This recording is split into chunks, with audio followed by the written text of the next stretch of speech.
అటు చూడు. లోపల మీ సినిమా చూసిన కొంచెం సేపటికి సార్ నా వర్క్ అసలు ఏ పోలీసు కానీ ఎవ్వరూ నాకు వర్క్ అసలు నన్ను కలవలేదు, నాతో ఏం చెప్పలేదు. అటు చూడు బే. ఒక లేడీ చనిపోయారు, ఇబ్బంది అయ్యే అవకాశం ఉంటది అని చెప్పడం జరిగింది. నాకు తెలీదు అసలు, నెక్స్ట్ డే వరకు నాకు అసలు తెలీదు. I had no idea. Next day నాకు తెలిసింది.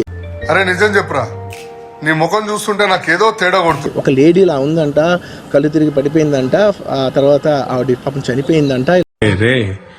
నేనే బెటర్ రా, కాస్త వెనక ముందు ఆలోచిస్తున్నాను. ఇలా ఒక కిడ్ ఉన్నాడు అంటే నేను షాక్ లో గురయ్యా. హాఫ్ ఆఫ్ ఉన్నాను నేను కూడా. నేను జెన్యున్ చెప్తా, హాఫ్ ఆఫ్ ఉన్నాను. ఇప్పుడు కూడా కొంచెం హాఫ్ ఆఫ్ గానే ఉన్నాను.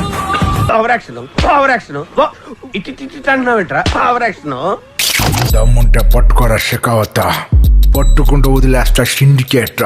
దమ్ముంటే పట్టుకోరా షెకావత, పట్టుకుంటూ వదిలేస్తా సిండి.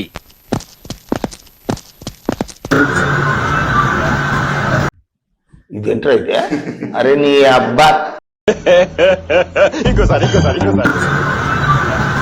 సిగ్గుండాలరా, యుద్ధం కూడా ఆ తర్వాత ఆపేస్తా. ఇది కేవలం పొగరు, కొన్ని ఏరియాల్లో దీన్నే బల్బ్ అని కూడా అంటారు. అల్లు అర్జున్ ఎలా మాట్లాడా తర్వాత ఏంటిది?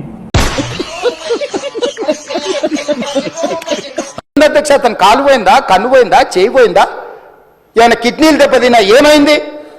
అతన్ని ఇంతమంది సినీ ప్రముఖులు పరామర్శించరు, కలిసిండ్రు, అభినందించరు.